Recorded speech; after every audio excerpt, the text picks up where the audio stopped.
It is now time for us to look into the chain rule. And the chain rule is my most favorite one of these rules because it's like this giant puzzle. It actually gets its name from the fact that you're creating a chain, so that you think of a chain as having, say, a circle right here, and then you loop back in and have another link, and then you loop back in, and then you loop back in, and you loop back in, and those form the links of a chain. So this looping back in is actually part of what a lot of people say when they narrate the chain rule. But this is the formal definition of the chain rule we're going to go through next. This is the most powerful tool you will have. It's very intricate. It can get very complicated.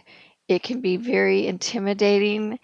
And so I strongly suggest that if you are overwhelmed or lost or something with one of these examples that I'm giving you, you take a breather. Maybe that means you just sit back. Maybe it means you go get a drink of water. Maybe you leave somewhere, come back in 5 minutes. So if you get overwhelmed, go away, come back and look at it again and stop it periodically and like in between lines and look at it and go, okay, I think I've got that, or I thought I had that, or whatever's going on. But you don't have to just sit here, and I strongly suggest you don't just watch through the whole video. So stop it, look at it, make sure you understand that step. If you don't, scoot it back, go through it again, and don't just sit here and deal with it, because I swear I see a lot of students want to give up in this part, but it's actually becomes kind of fun once you get the hang of it. Okay, so here we go. Let's look at the definition. So it says if f and g are differentiable, in other words, you can take the derivative of f and g, then the composite function f composed with g of x, or f of g of x, that's the two different ways you've written it in the past, is also differentiable. And the derivative, see the little derivative right here? The derivative of f of g of x is, all right, now here's the chain rule. And it's f prime of g of x times g prime of x. Okay? So f prime of g of x times g prime of x. And in Leibniz notation, which you have, and I don't do Leibniz, but some of your teachers might, and you'll know why I don't really do it here in just a second. Okay? So if y is defined as f of u, okay, and u is equal to g of x are both differentiable functions, then the derivative of y with respect to x is the derivative of y with respect to u times the derivative of u with respect to x. And one time I actually, because we will use the term, this part right there, later on, there's just no way to get around it, and I actually got turned into my boss one time for having said something kind of naughty. Somebody heard it going down the hall and they didn't know what we were talking about. And I said, I didn't do that. Okay. So that is f of u. All right. So we're going to stick to the f of g and the g of x thing. All right. Now, sometimes I have seen people who are very comfortable, right, with describing something in terms of f of g of x prime is equal to f prime g of x times g prime of x, or the derivative of f of g times g prime of x. I think the majority of people I talk to, including what I say myself, is I narrate it in kind of pseudo English, right? So we're going to talk about that down here. So if you have this, and we're going to talk about it. So the derivative, this part right here, is just, I'm going to take the derivative of something that's got functions inside of functions. That's basically what it boils down to. If you have a function sort of folded into another function, then, and you're going to take the derivative of it, then you're going to do the chain rule. And what this is, you're going to hear me say right here, is you take the derivative of the outside and you evaluate it at the inside, which doesn't always strike a chord of, oh, I know what that means for other people. So I say it like this. You take the derivative of the outside, leaving the inside alone, right? So you're taking the derivative of f, the outside, leaving g alone. Loop back in. So now you're going to loop back in and take the derivative of the inside. Okay? So you take the derivative of the outside, right? The derivative of the outside, leaving the inside alone. Now, that probably sounds familiar because I keep saying leave the x alone. Leaving the inside alone. Don't touch it. Loop back in.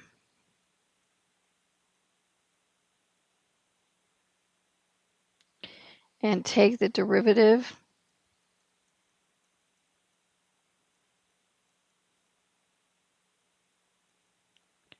of the inside. So that's that loop. Okay. Now, what does this actually look like? Let's try a kind of a simple one, relatively. Okay, so here's 3x minus 6 squared. Now, in earlier videos, we didn't know how to do the chain rule. So what we had to do is we said y is equal to 3x minus 6 times 3x minus 6, or you can multiply it in your head, right? And so you get 9x squared minus 36x plus 36, and we took the derivative like this and got 18x minus 36, right? Now, let's see if we can do the chain rule and get the same answer, because we should get the same answer if we apply our techniques correctly, right? Okay, so one of the key things, and I think I've never verified this, but I think it's one of the things that bugs people at the beginning, is you've been taught for years, okay, with that, please excuse my dear Aunt Sally, that you work your way from the inside out. So if you had nested parentheses, you start your way on the inside, work your way out, work your way out, work your way. It's sort of it's just an ingrained habit that you unconsciously do after years of, reinforcing that. But for the chain rule, we're going to work our way from the outside in. And I think if that's not really clear, then you sort of get stuck in this, wait, how did these fit together? So we're going to work our way from the outside in. All right. So what is the outside? Sometimes people can tell, and sometimes people have to start at the inside and work their way out until they figure out what the outermost part is, because some of these get really complicated. So if you look at it, you can see that this 3x minus 6 is on the inside. And as you work your way out, then what you have is you have this 3x minus 6 raised to a power, right? So the outside tells you where to start. So this outside is a power, so we're going to start with the power rule. Okay, and remember the power rule said bring the power down in front to multiply. And I used to say leave the x alone, take 1 off the power. Okay, now what we're going to do is bring the power down, leave the inside alone, whatever it is, take 1 off the power, loop back in, and take the derivative of the inside. So we're adding in another part. Okay, so here we go. Y prime is, since it's the power rule, we start with the outside, we bring the power down, leave the inside alone. And people say they can hear me say that on the test. Leave the inside alone. Leave the inside alone. Take 1 off the power. So 2 minus 1 is 1. Loop back in and take the derivative of the inside. And the derivative of the inside, which is this 3x minus 6 part, is 3. Okay? So you bring the power down, leave the inside alone, take 1 off the power, loop back in and take the derivative of the inside, which is 3. Then you say, I can clean that up a little bit. So 3 times 2 is 6 times 3x minus 6. And if you look at this, Do you see how they're the same? I mean, this one's factored, right? This is a factored form, but they're the same. Okay, hang it in there. Let's do another one. Okay, so y is equal to the square root of 8x minus 6. Now remember, derivatives don't understand radicals. They understand powers. So I need to rewrite this.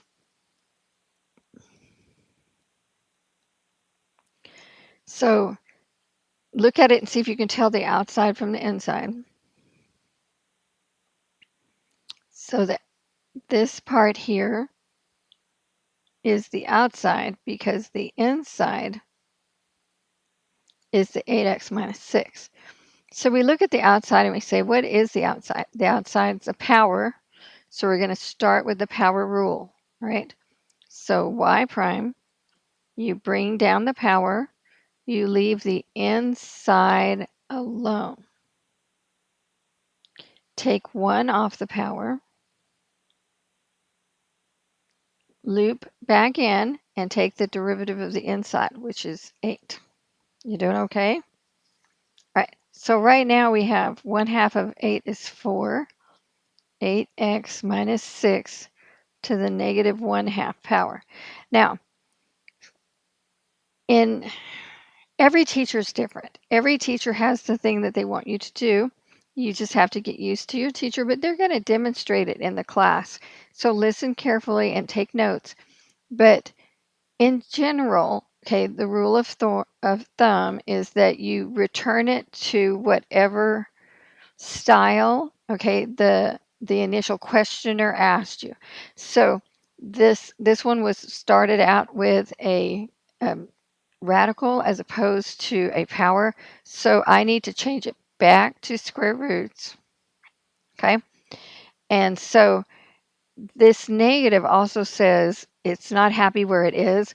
It wants to be on the other side of a fraction bar. So the 4 is okay. The 8x minus 6, that negative power says to take the reciprocal. I say it's not happy. All right. So you're going to move it to the other side of the fraction bar and change it to a radical. All right. Now, technically at this point for calculus, okay, this is done because they're like, I don't care about the square root in the bottom, right? Your teacher may care, okay? And so if your teacher cares, you're going to say, oh, I have to multiply it by itself to get it cleaned up.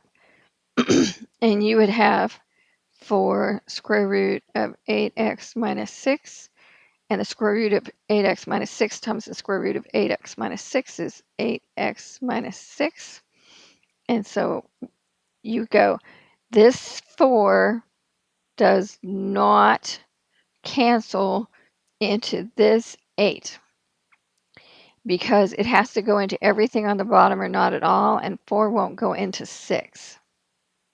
So the best you'd be able to do is to go, this is 2 times 4x minus 3, right? And 2 goes into 4 twice.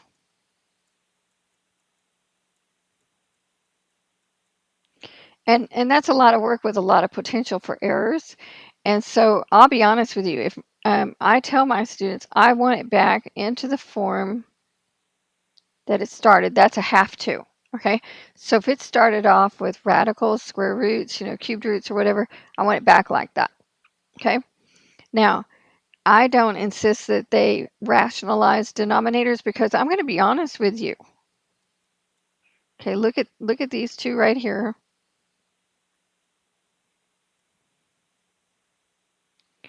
If you were a customer or something and you were going to read this answer, um, this answer down here, I'm not sure that looks better.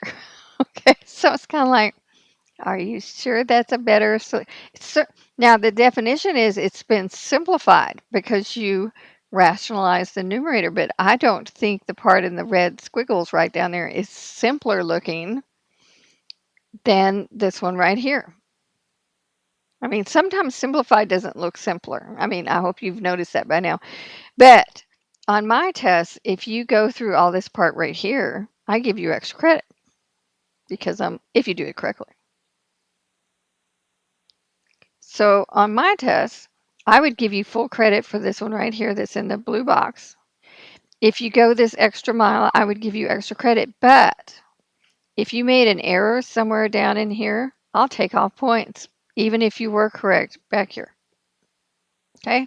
So get familiar with your teacher, kind of learn what they like, pay attention in class because what they demonstrate is what they want you to do. Okay? Let's try another one.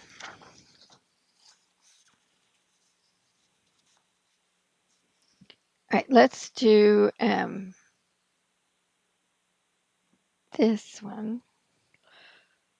Y equals 8x over x minus 6 squared. Okay? So if you're trying to find the inside versus the outside, then you say, well, okay, again, it still looks like everything I'm doing is a power, and we're going to change that. I'm thinking I'm going to divide this into 2 videos and have like the chain rule part 1 and then the chain rule part 2 because these can get really intricate and really long and really involved. So I think we're going to do the more straightforward chain rule and then we're going to do the more complicated chain rule in 2 parts. So looking at this, you have an inside and you have an outside. But the difference between this one and what we've done so far is I want you to think ahead. When you loop back in, right? So you've done the outside and you're going to loop back in and take the derivative of the inside. The inside, do you see it? Is going to use the quotient rule. So you're going to have the quotient rule inside the power rule. Okay? I see what I say. Just take a breather every once in a while. All right, here we go. So to take the derivative, we take the derivative of the outside. The outside is a power rule. So we bring the power down, leave the inside alone. Take 1 off the power. Okay? Then we're going to loop back in. And a lot of times when these get complicated, I'll start alternating with these squared off ones for the loop back in part just so that I can tell where I'm at. It helps me to stay on track with what's going on. So we're going to loop back in and pretend that all I had to do was to take the derivative of this 8x over x minus 6. That's my only job. And it's a quotient rule. So remember the quotient rule? It's the bottom times the derivative of the top minus the top times the derivative of the bottom over the bottom squared, right? So it's the bottom times the derivative of the top minus the top times the derivative of the bottom over the bottom squared.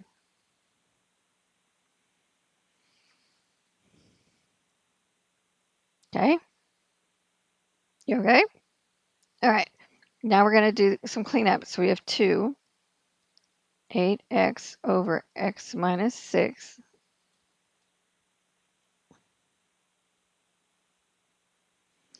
All right. And then we're going to work across the top.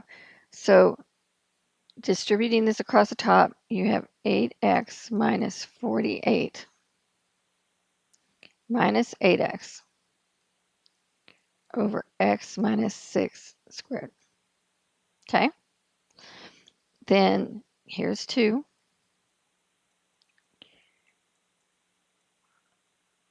8x minus 8x is zeroed out, so you have minus 48 over x minus 6 squared. Okay, still hanging in there? All right, now let's see what we've got going on. Excuse me.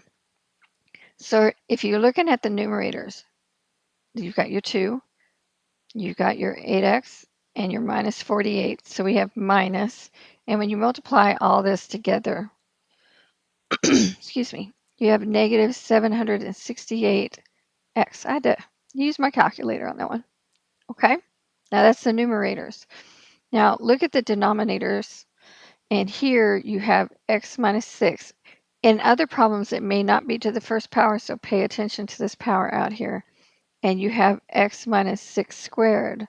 So x minus 6 times x minus 6 squared. Remember, you have a base raised to a power times the same base raised to a power.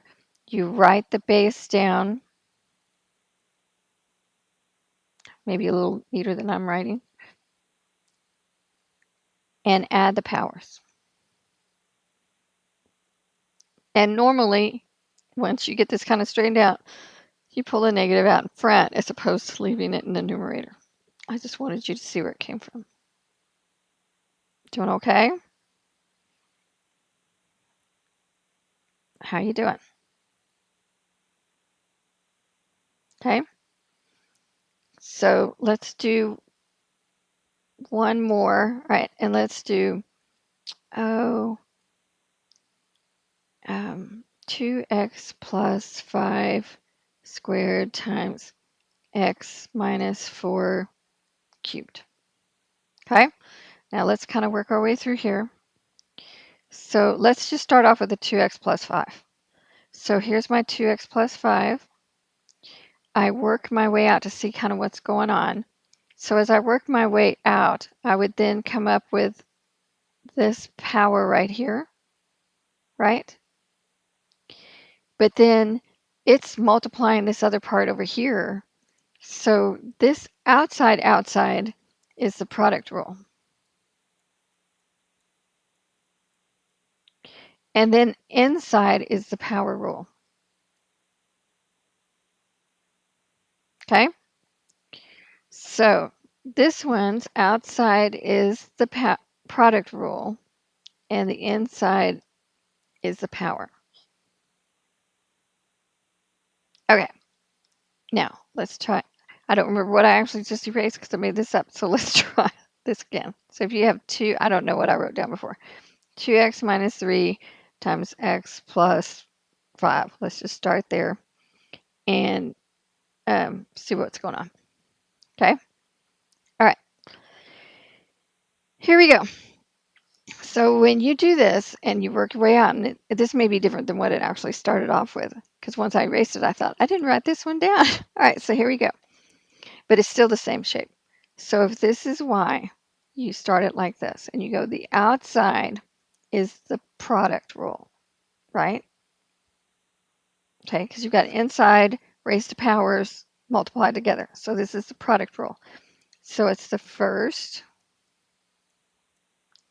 times the derivative of the second. Okay, so the derivative of the second is that x plus 5 cubed. So you bring the power down, leave the inside alone, take 1 off the power, loop back in and take the derivative of the inside. Plus the second, as is, times the derivative of the first.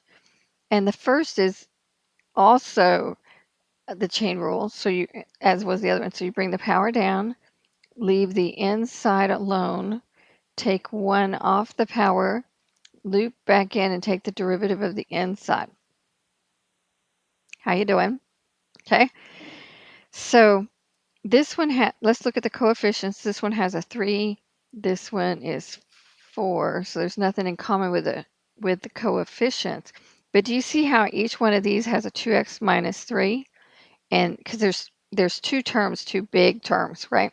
So here's the division line between the 2 terms.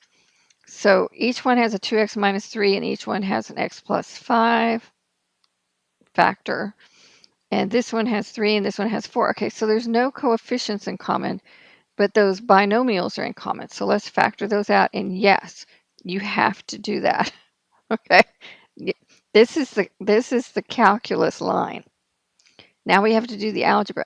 If this was a 5-point problem and you stop right here, I'm only going to give you 2 points for the calculus line, and I'm going to take 3 off because you didn't do the cleanup. So here we go. There is a 2x minus 3 in common, okay? And you always pull the smallest exponent.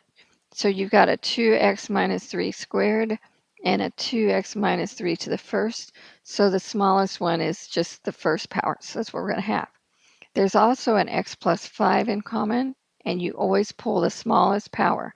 So x plus 5 squared or x plus 5 cubed. Squared is smaller, so you're going to try the squared. And then you factor those out, and let's see what happens. So we work our way from the left to the right. So you had a 2x minus 3 squared, and you factored one of them out, so you have one left, right? You had a 3, and you did not factor it out, so you still have the 3. You had an x plus 5 squared, and you factored all of it out, so it's gone. And 1 is in everything, so plus. You had an x plus 5 cubed, and you only took out an x plus 5 squared, so you have x plus 5. You had this 4, and you did not factor anything out, so it's still there. And you had this 2x minus 3 to the first, and you factored all of it out. So none of that's there, so it looks like this. Okay? So I'm going to show you something that students do a lot. So 3 times 2x is 6x. 3 times minus 3 is minus 9, plus 4x plus 20. All right. So 6x plus 4x is 10x. Minus 9 plus 11 is 11. And then they get in a hurry and they just sort of stop here. Y'all, if you don't carry this stuff down, you'll forget it in some of these really crazy problems. So don't forget, that's the thing I wanted to show you. If you just sort of keep working on that one part and don't bring everything with you, you have a good chance of forgetting them, okay? So this is your answer, and this is where we're going to leave off from this part 1, because if you think this problem is like, oh my gosh, the next ones, you might want to bring a glass of ice water with you to watch the next part. Okay, so it's going to be real intense. Okay, much more math intensive is what I mean. And so don't give up. You absolutely can do this. You just have to be totally focused on this loop back in part, and you have to practice a lot. You can't just watch this and do it. You have to practice a lot. Okay, so I will see you at part 2.